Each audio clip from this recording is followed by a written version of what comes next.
It'll be a miracle to get called on, you know? Well, I wish you all the best. I'll be right back.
Here we go to Zara.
usually a good sign.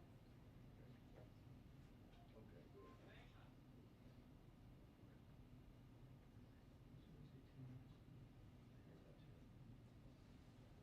Who's the fourth?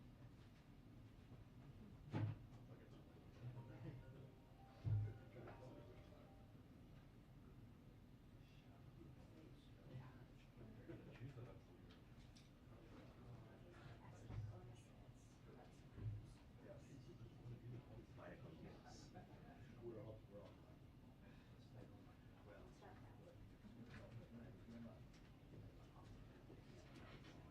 all done. Or smirk. Because we get front seats. I'm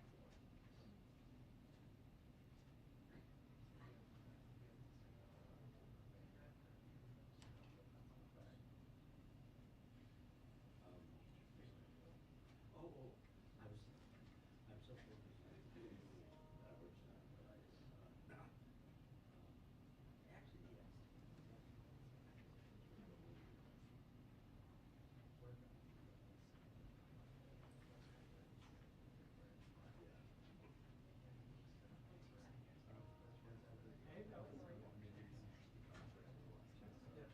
I have a proposal for you. So we sitting in the White House press room waiting for the job.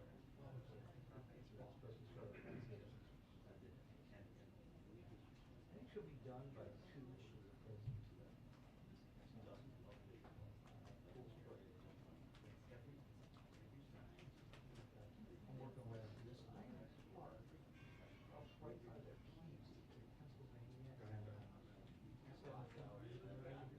right there. That's a nice outdoor space. So I was thinking, I'll probably go up and do it with my right hand, do it with my right hand, or that's a 115, something like that.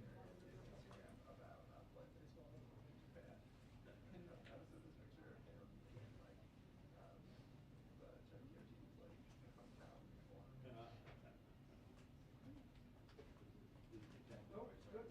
What time do you have to meet them?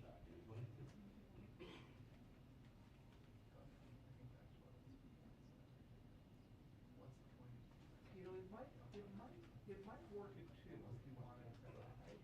If not, we should. Well, Have the candidates for the Tuesday. Oh, yeah. 17. Yeah, I know. Unless there's something that's more convenient for you, I could walk when I walk out of the White House. It's closer to wherever your park. So let's try this. Let's aim for 2 o'clock. And what I'll do is I will.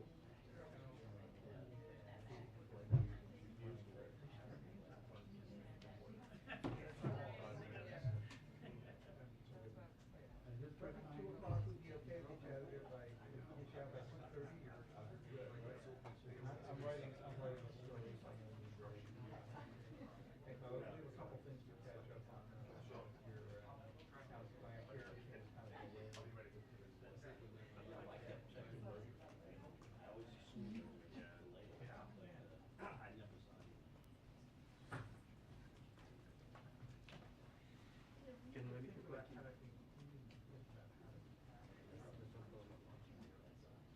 This moment in time. So from the notepad, I've got a couple of them. Yeah.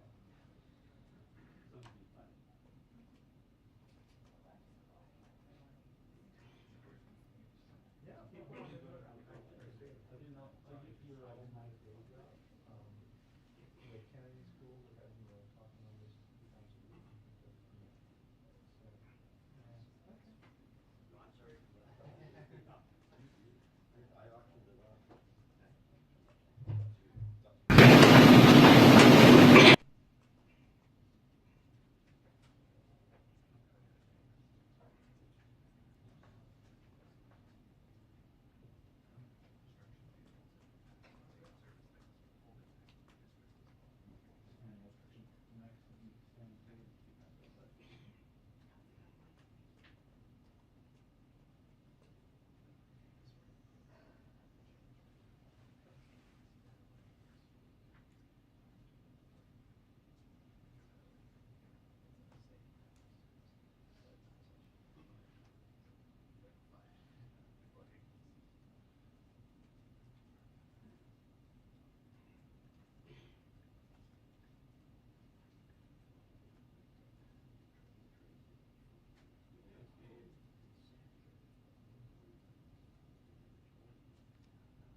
Scary. Oh my God.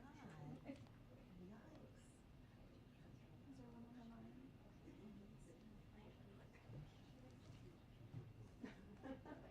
I might be okay.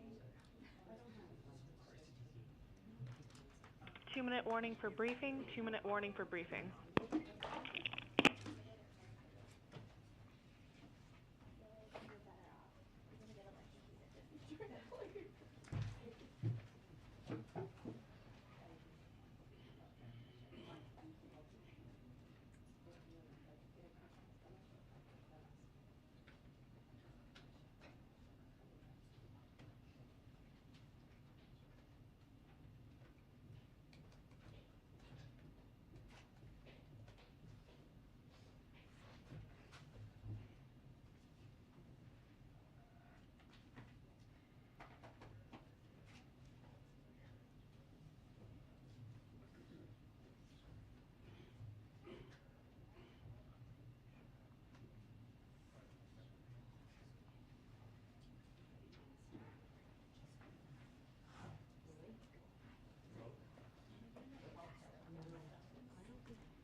so nice to see everybody's beautiful faces.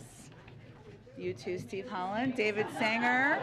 Just calling out some especially beautiful faces in the room. Yes, handsome devils. Okay.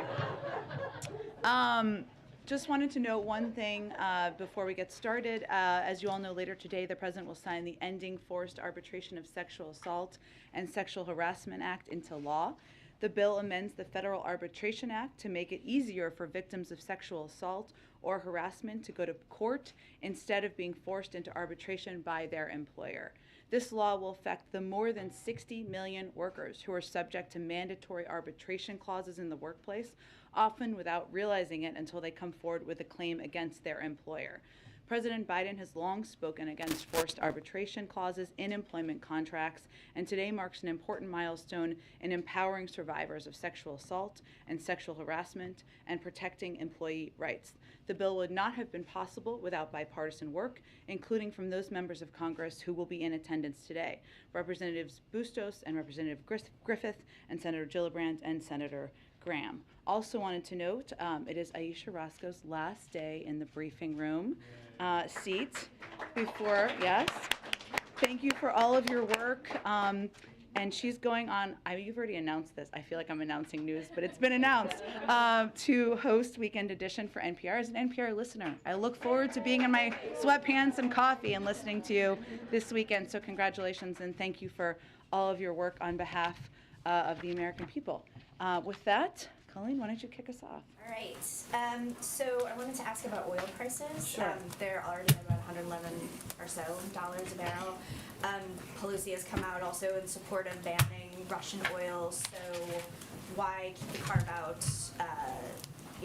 Especially when oil, with the argument that Putin is going to not benefit from oil. You know what I'm trying to say? Yes, and I think I do know what you're trying to say. Well, our objective and the president's objective has been to maximize impact on President Putin and Russia while minimizing impact to us and our allies and partners. And I know you've heard me say this a few times before, but we don't have a strategic interest in reducing the global supply of energy. And that would raise prices at the gas pump for the American people around the world because it would reduce the supply available. And it's as simple as less supply raises prices. And that is certainly a big factor for the president in this at this moment. It also has the potential to pad the pockets of President Putin, which is exactly what we are not trying to do. So as the president has said, we carved out payments for energy, trade, and transport from our financial sectors sanctions with that in mind. I would also note that we have been taking steps to degrade Russia's status as a leading energy supplier over time. That includes, of course, shutting down Nord Stream 2 or preventing Nord Stream 2 from operating. That's why we're surging LNG to Europe to help accelerate its diversification from Russian gas. And I think you've also seen European leaders talk about the need to reduce their reliance and to diversify. And we are continuing to look at other options we could take right now to cut U.S. consumption of Russian energy. I mean, for us, if you look at publicly available data, it's only about 10% of our imports. But again, reducing the supply out there would have an impact on prices and on prices at the gas pump. I guess the question is, if oil is already so expensive, isn't he already benefiting from an already costly price of oil? How does he stand to benefit if you continue to allow that? If it reduces further, it makes it more expensive. So I think we look at it through that prism. Go ahead. On the cost of this, I mean, the president has sort of braced American people for this, right? He said that defending democracy and liberty is never without a cost. So is it just that banning all Russian oil and gas imports, that's just a cost that he thinks is too much for the American people to bear? Well, I think there's two different pieces here. Banning banning Russian imports, right? Or what he has done is carved out payments for energy, trade, and transport from our financial sanctions. They're slightly two different things. And the president, volatility in the oil markets, as the president has been predicting and as you referenced, he talked about in the speech he gave last week, is a direct result of the fact that President Putin invaded Ukraine, and that has created volatility. One of the big reason, of course, that the president announced the release of the of 30 million barrels from the Strategic Petroleum Reserve and the coordinated release is to address that and ensure we are doing what we can to put more in the marketplace. But again, his prism he looks at this through is how can we maximize impact on President Putin while minimizing it on the American people. And President Zielenski has called on Russia to be stripped of its ability to vote in the UN Security Council. Does the U.S. want Russia to be removed as a permanent member? We don't see that happening.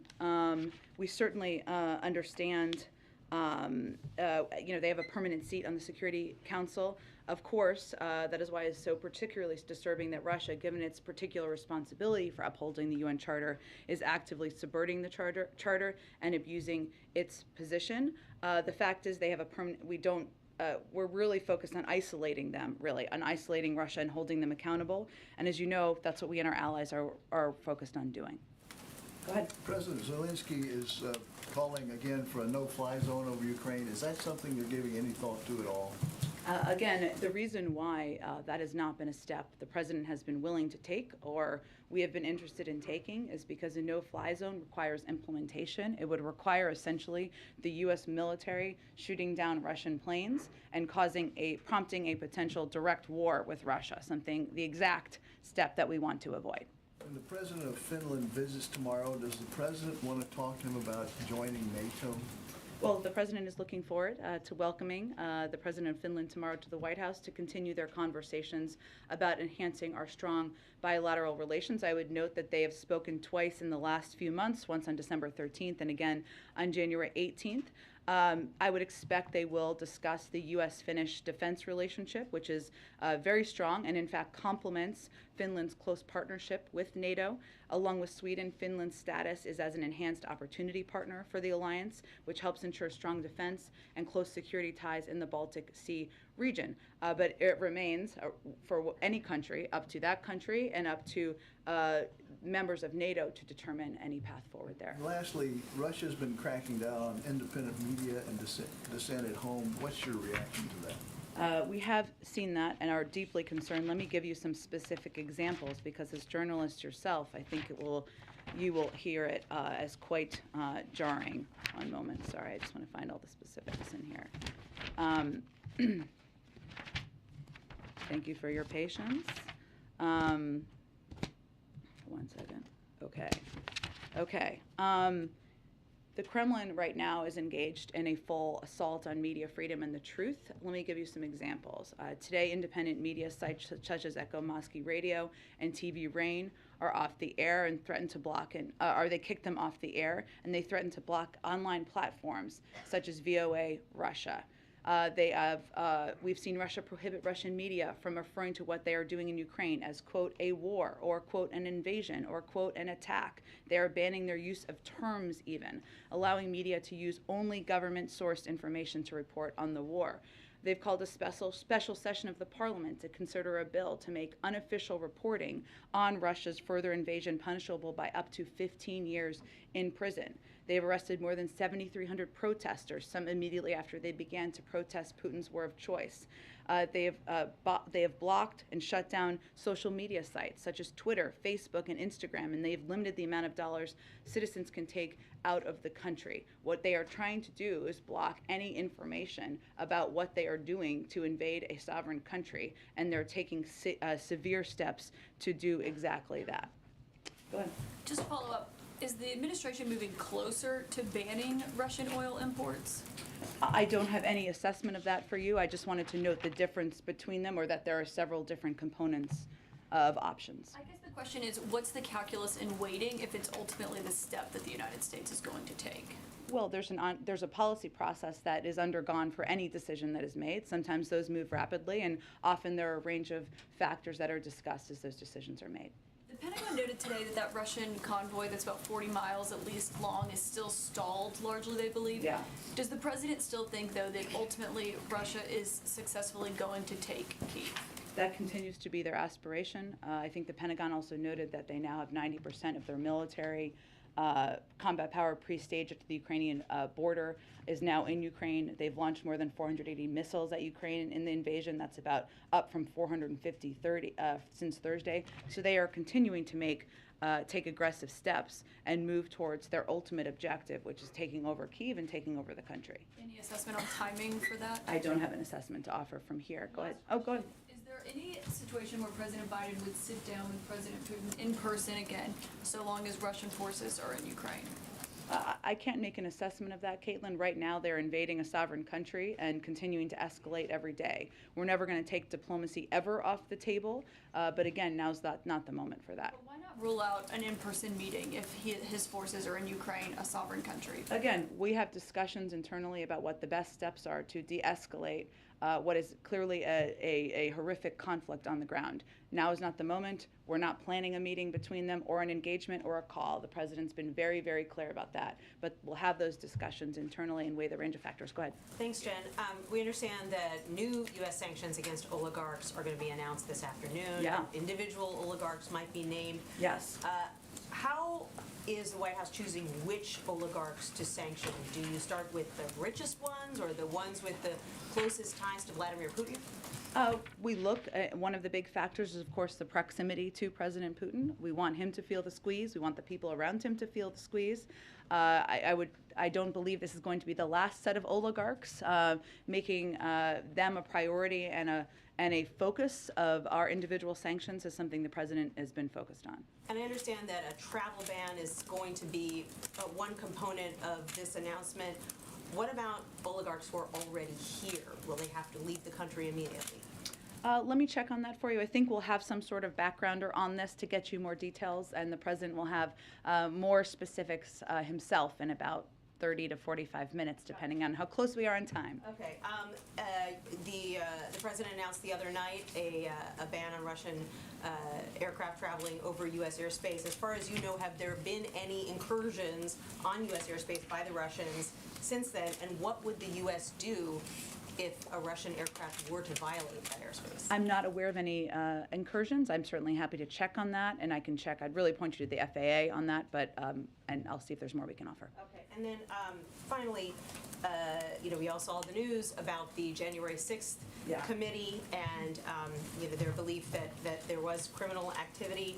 I wanted to get your reaction to that, and also, does the president believe that former Vice President Pence should volunteer to testify before the committee?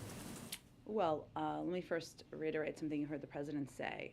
The former president subverted the Constitution in an attempt to overturn a lawful and fair election. His actions represent a unique and existential threat to our democracy, and the president has been clear that these events warrant a full investigation. Part of this is what we're seeing play out and what you just mentioned and has been reported over the course of the morning. We, of course, respect the independence of the Department of Justice. That gives confidence to the American people. That's how it should always be, and they will make a decision about how to move from here. As it relates to Vice President Pence, I would say the president believes that anyone who is asked should participate in the process of getting to the bottom of what happened on January 6th. Go ahead. Thanks, Jen. On gas, you just said that, less supply raises prices. It's not in our strategic interest to reduce the supply. Yeah. We also know, the president as recently as yesterday talked about increasing domestic manufacturing to bring down prices on inflated items like goods. So why not apply the same logic to energy and increase domestic production here? Well, there are 9,000 approved oil leases that the oil companies are not tapping into currently, so I would ask them that question. Is there nothing that the administration can do to get those providers back to pre-pandemic levels? Do you think the oil companies don't have enough money to drill on the places that have been pre-approved? Just asking. I would point that question to them, and we can talk about it more tomorrow when you learn more. Do you think that opening the Keystone pipeline and having more energy-friendly policies might do that? The Keystone Pipeline has never been operational. It would take years for that to have any impact. I know a number of members of Congress have suggested that, but that is a proposed solution that has no relationship or would have no impact on what the problem is. We here all agree is an issue. So during those years where it would take to bring down prices, as you're saying, we should just continue to buy Russian oil? Well, again, Jackie, I think you're familiar with a number of steps we've taken, a historic release from the Strategic Petroleum Reserve. What we can, well, let me finish. What we can do over time, and what this is all a reminder of in the President's view, is our need to reduce our reliance on oil. The Europeans need to do that. We need to do that. If we do more to invest in clean energy, more to invest in other sources of energy, that's exactly what we can do to prevent this from happening in the future. We welcome any Republicans from joining us in that effort. Go ahead. As long as we're buying Russian oil, though, aren't we financing the war? Well, Jackie, again, it's only about 10% of what we're importing. I've not made any announcement about any decision on that front, but our objective here and our focus is making sure that any step we take maximizes the impact on President Putin and minimizes it on the American people. And anyone who's calling for an end to the carve-out should be clear that that would raise prices. Go ahead. Thanks, Jen. On the oligarch sanctions, I know they haven't even been announced yet. Yeah. But I'm wondering if you could tell us, like, if there are criteria that you've laid out for them to eventually get unsanctioned. So the idea being that you would incentivize them to pressure Vladimir Putin to end the war by laying out certain criteria that would essentially get them unsanctioned. That's an interesting question. I mean, right now, obviously, we're in the middle of an invasion, so I don't think now is the moment where we are giving anybody that sort of an off-ramp, but I can certainly check if there's more that we have conveyed to them. What about the broader universal sanctions? I mean, same answer, that there's no real criteria being laid out of like what steps the Kremlin needs to take for them to get unsanctioned. I mean, I think right in this moment, they're marching toward Kyiv with a convoy and continuing to take reportedly barbaric steps against the people of Ukraine. So no, now is not the moment where we are offering options for reducing sanctions. And then one more on the domestic front. Senator Manchin had laid out something of a counteroffer to what the president had described during the State of the Union on his domestic agenda. It was involving deficit reduction, tax reform, and drug price cuts and some climate provisions. Have you heard from him about his ideas, or is there communication, and what did you think, what did the White House think of that proposal from Senator Manchin? There have been ongoing communications with every member of the Senate, Democratic Senate, and many, many, many Republicans. I'm not going to detail those from here. The president has conveyed that he sees a lot of components where there should be broad agreement on in what he has proposed. And he talked about them the other night. Some of them is the ability to negotiate the cost of prescription drugs. Everybody thinks the cost of prescription drugs should be lower. The president certainly believes in taking steps to reduce the deficit. This government, we reduced the deficit over the course of last year. That's something he already has a record of doing, and obviously taking steps to make the tax system more fair is something he believes in. But there are a lot of components that there's a lot of passion behind on Capitol Hill, and there need to just be continued conversations about that. Go ahead. I want to ask you about the emergency funding request that sent up to the Hill this morning. About a third of it would go toward medical countermeasures, the antivirals the president talked about in the State of the Union, the antibodies. Do you see us getting to a point where the availability of these treatments might mean that vaccine requirements are neither necessary nor justifiable? I don't think I can make a prediction of that at this point in time. I mean, the vaccine is still the best and most effective way, and the doctors will say this, right, to protect people from hospitalization and death. The pills are certainly an important development, scientific development, but the best step anyone can take continues to be to get vaccinated. A quick question to follow up to Jordan's here about Manchin's proposal to Build Back Better. The Manchin says is dead. Is the transformation formalized here? Is it no longer Build Back Better, now Building a Better America? That is formal. But no one cares about the name in the American public. They care about what's in it and what it's going to do. And so that's what we're most focused on. Go ahead. Jen, thank you. I have a couple. I want to try one more on the potential oil ban. Yep. It feels like, because you now have Republicans and Democrats calling on the administration to ban oil from Russia, as you've laid out, there are a range of different options under consideration. What would the administration need to see in order to make a final decision? Need to see how. Tell me more. Happening on the ground. What would need to happen in order to prompt a final decision on an oil ban? I don't know that we look at it exactly through that prism. Obviously, we have not held back in taking significant historic steps that are crippling the Russian economy right now. I think there's no question about that, and the president has led the world in doing exactly that. But what factor we're looking at here is the impact on the gas pump for Americans. And reduction of supply in the marketplace, a reduction of global supply would have an impact on raising prices. So that's the prism we look at it through. There are some interim steps that could be taken instead of a full outright ban that would potentially mitigate the costs on gas prices. Is there a sense that this is at a tipping point and that some of those interim options? We are continuing, Kristen, to look at other options. We could take right now to cut U.S. consumption of Russian energy, but in the context of maintaining a steady global supply of energy. So that's what we're trying to balance. Okay, let me ask you, is there any discussion about sharing U.S. intelligence with the Ukrainians about what is happening on the ground in real time? We have been sharing it real time. You have. Okay.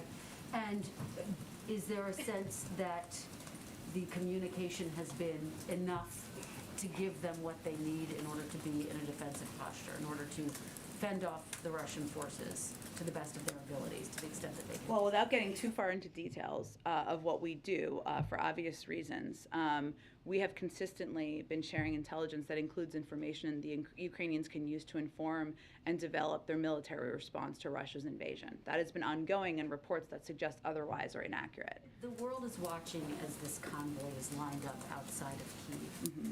The U.S. has been very clear you're not going to send in military forces.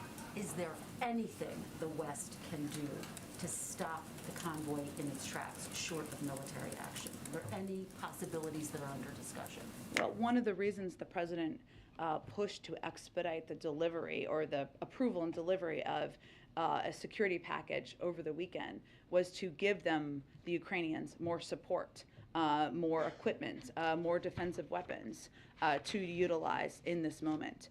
But we are not reconsidering or taking steps that would prompt a war between the United States and Russia. And if I could, there was a little bit of breaking news as we were coming out here. You may or may not be aware of it. Ukraine has said it's agreed with Russia to create safe corridors backed by ceasefires to evacuate civilians, deliver aid. Is the U.S. aware of this? Will the U.S. assist in this? What can you tell us? We will continue to assist efforts supported by the Ukrainians. I obviously haven't talked to our national security team about this yet. I will venture to do that, and we can get you all any more specifics from here after the briefing, if that's helpful. Go ahead. Thank you, Jen. President Putin spoke today with Saudi Crown Prince Mohammed bin Salman about the sanctions Russia is facing and specifically about global energy supply. Given the volatility of oil prices, does President Biden have any plans to talk to the Saudi Crown Prince? Well, a couple of weeks ago, I would note, Brett McGurk and Amos Hochstein made a trip to Saudi Arabia to talk about a range of issues, including global energy markets, as well as Yemen. And we will continue to have a range of ways we engage with the Saudis. The president has no plans to talk to the Saudi Crown Prince? I don't have anything to predict for you at this point in time. And President Zielenski has said Russia's actions clearly constitute a war crime. UK Prime Minister Boris Johnson also said that Russia's targeting of civilians fully qualifies as a war crime. The president wouldn't go that far when he was asked yesterday. Why has he been reluctant to label Russia's actions a war crime? Well, there's a process, and we have stood up a process internally, an internal team to assess and look at and evaluate evidence of what we're seeing happen on the ground. That is a standard part of our process in the U.S. government. I would note that we work very closely with our international partners, and we will provide any information that we surface through that process. I think we've seen on the ground that reports of a range of barbaric tactics, of reports of targeting civilians. That's all factors that we look at. And again, that process that has been stood up would provide any information to the ICC or any other international body taking a look at this. Go ahead. Excuse me. Are there any discussions now, or have you guys had in recent weeks, recent days, I guess it feels like weeks, with European allies about preparing staging zones for Ukrainian insurgency, perhaps to provide training, other assistance? Well, right now our focus is on supporting the current Ukrainian government and leadership, and that includes expediting assistance, expediting military defense assistance, engaging closely with them, and we'll stay focused there. Representative Adam Smith today on MSNBC said that the United States, providing some intelligence to the Ukrainians, but not providing the type of real-time and targeting that you see U.S. military getting in war. So why is arming the Ukrainians with Stingers and Javelins appropriate, but not providing them targeting intelligence for those weapons? Well, I think this is similar to what Kristen just asked. I would just say that there have been a range of reports out there that are false. We can't get into details of all of our intelligence sharing for obvious reasons, but we've continued and consistently shared a significant amount of detailed, timely intelligence on Russia's plans and activities with the Ukrainian government to help Ukrainians defend themselves. We've been doing that for months. This includes information that should help them inform and develop their military response to Russia's invasion. That's what's happening or has been happening. Go ahead, Aisha. Thank you. I know people have asked a lot about, the price of oil, but I want to come at it in a little bit of a different way. The fact is that the price of oil is high. It is very unlikely to go down anytime soon, and more than likely will go up.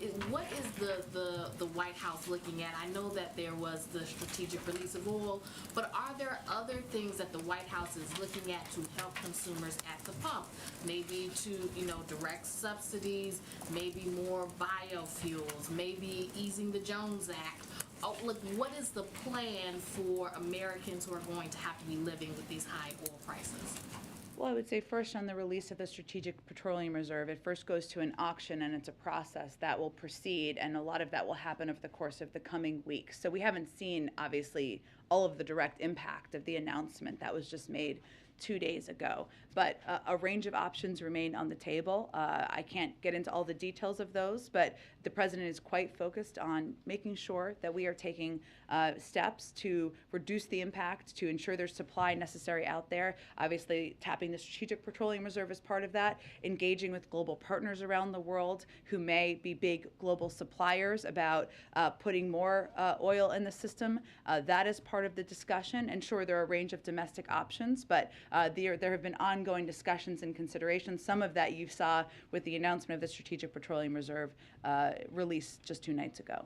What does the White House say to American consumers? Like, should American consumers right now be thinking, okay, I'm going to have to pay a lot more at the pump going forward? Should they be taking that into consideration when they're buying cars? Or, should they try to buy more fuel-efficient cars or saving their money? Like, what should they be doing practically at this moment, considering the price of gas is going to affect them?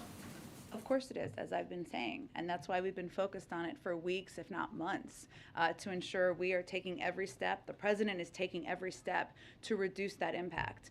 The release of his Strategic Petroleum Reserve, 30 million barrels that he announced just the other night, again, that process is just starting. It's a bit of a process to get that going, and that will hopefully have an impact on getting more supply out there. But we would say directly to consumers, the president is going to do everything we can to reduce the impact, to make sure that we are working with our partners around the world to address the volatility in the global oil markets, to consider a range of options that he can continue to take to reduce the impact that they're feeling at the pump. And this has been front and center on his mind since the beginning of this conflict. There was a call with Quad leaders today. India has a military relationship with Russia. Was that discussed at all? Or is there talk of, talking to India about that relationship that it has with Russia? Is there anything that the U.S. plans to do on that? Well, what I can tell you about the call, and we'll have a more comprehensive readout soon if it's not already out, is that the president felt it was a constructive conversation. He asked members, he suggested, or they all discussed, I should say, having members of their national security team follow up from there. But I'm not going to get into more details about the conversation beyond that. Go ahead. Thanks, Jen. Pivoting to the Supreme Court. Yeah. Can you respond to some of the criticisms that Senate Minority Leader Mitch McConnell laid out about Ketanji Brown Jackson? I think he said that she won't shun court packing and that she's only had 2 opinions on the D.C. Circuit level. Sure.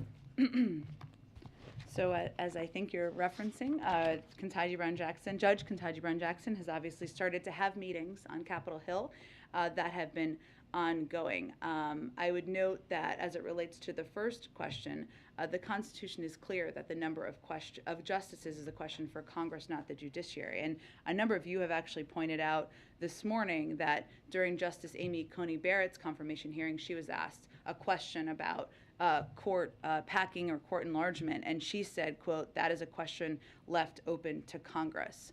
I'd also note that yesterday, Senator McConnell also said that there was, quote, no question that Judge Jackson was qualified for the Supreme Court. And earlier in the day, he said they'd had a good meeting. I think there's no question that as a judge who has been confirmed 3 times by the Senate, someone who has a long record as both a jurist who has ruled in the direction of Democrats and Republicans, that she is someone who is eminently qualified for this job, which is why the president nominated her.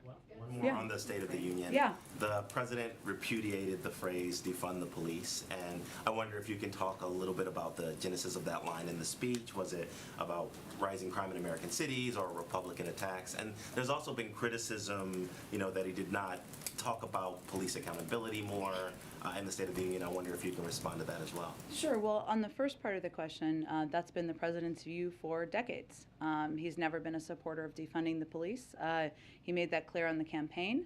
There has been attempts to mischaracterize his position and the position of, frankly, a number of his Democratic colleagues. And yes, it is true that in the State of the Union, the president felt it was important to speak to safe communities, the steps that he would continue to support to ensure there was funding for local police departments. But that has been his position for decades. It was simply a restatement of that.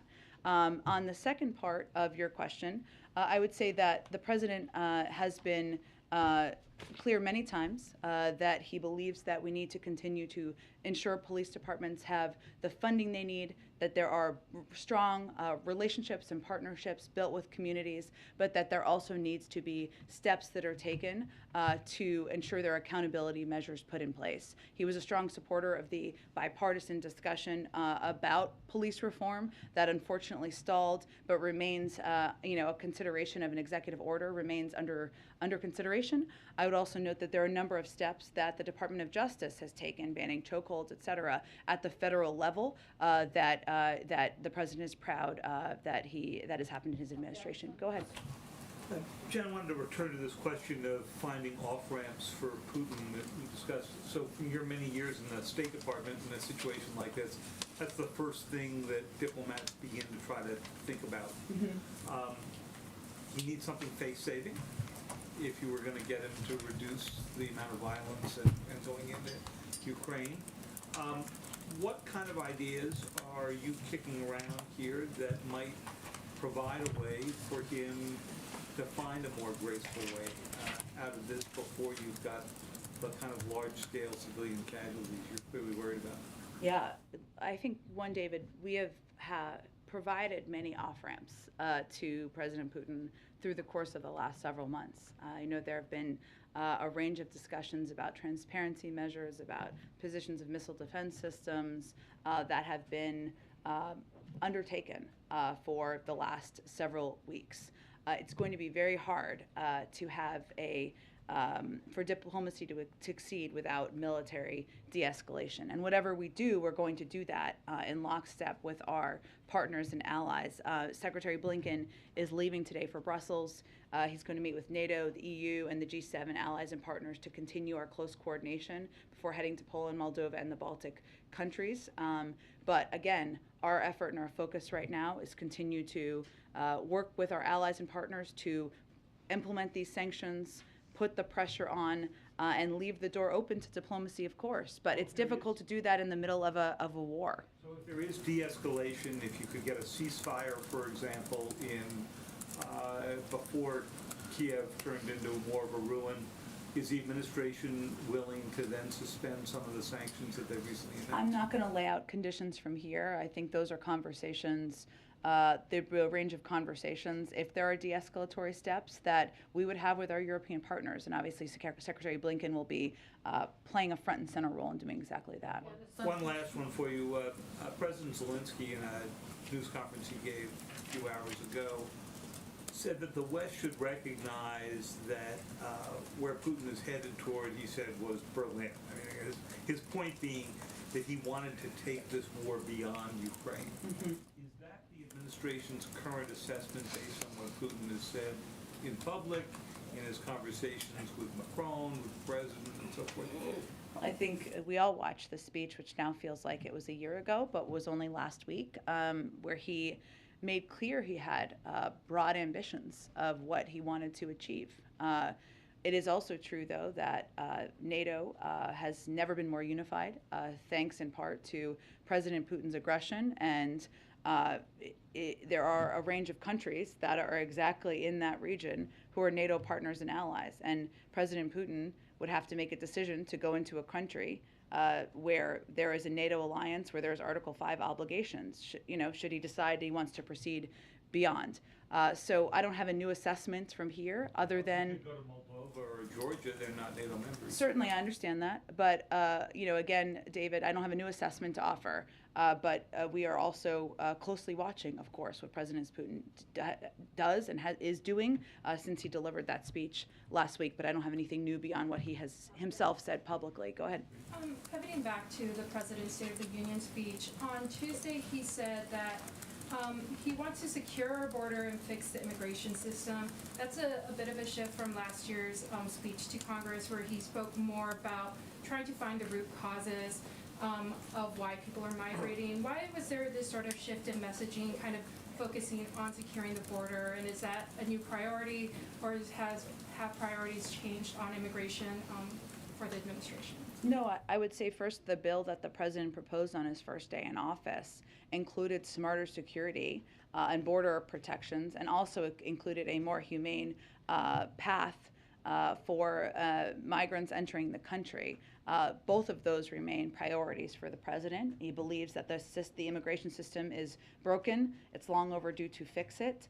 He also believes, and worked on this very closely as vice president, that addressing the root causes is one of the central steps we need to remain focused on, even as we're trying to address the current circumstances at the border. Then why was it important for the president to say advocate for securing our border? I know he's been criticized heavily, by Republicans, by certain folks on, how he's handled immigration at the border. So is that important for him to say? Well, that's part of his bill that he proposed, so it's consistent with his policies. And one last question: has there been any discussion on ending Title 42? I know we've talked. The president even talked about it on Tuesday about how we're moving past the pandemic. This is obviously a policy that's been kept in place because of the pandemic. Has there been any discussions on ending that?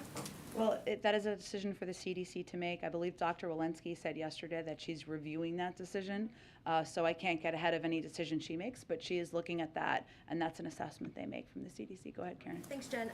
Back to the oligarchs and the sanctions. You had said earlier that you want Putin to feel the squeeze and the people around him to feel the squeeze. How does the administration feel that these sanctions could actually change his behavior and result in de-escalation? What evidence is there that the sanctions like this would work for what you want to achieve right now?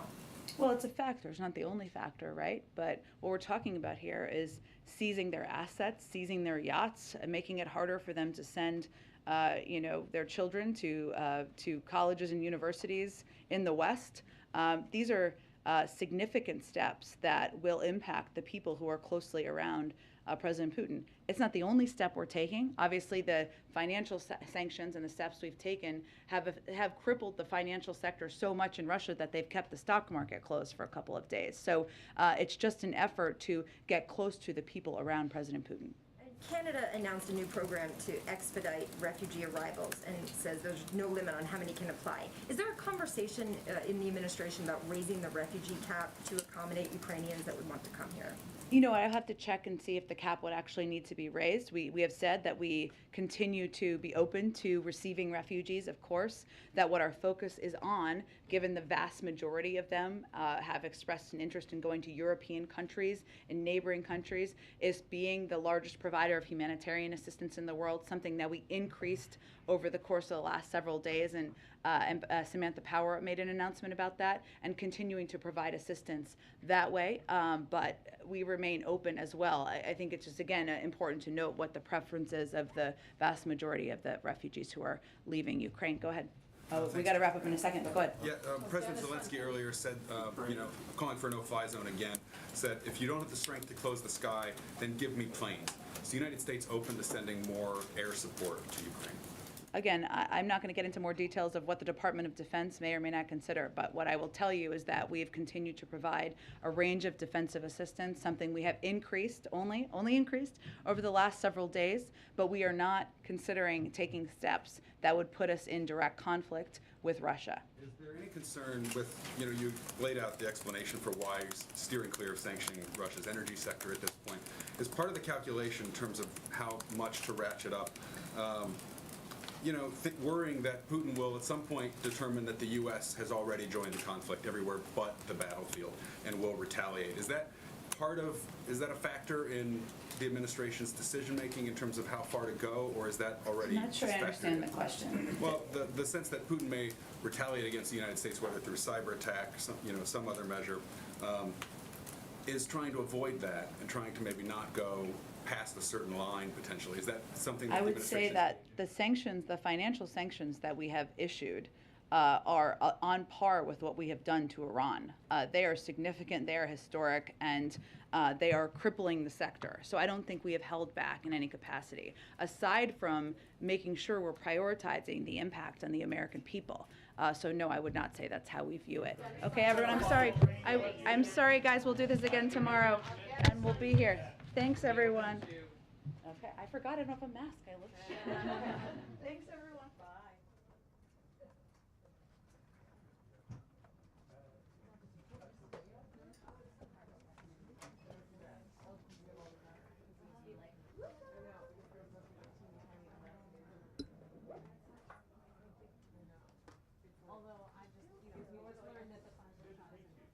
I know.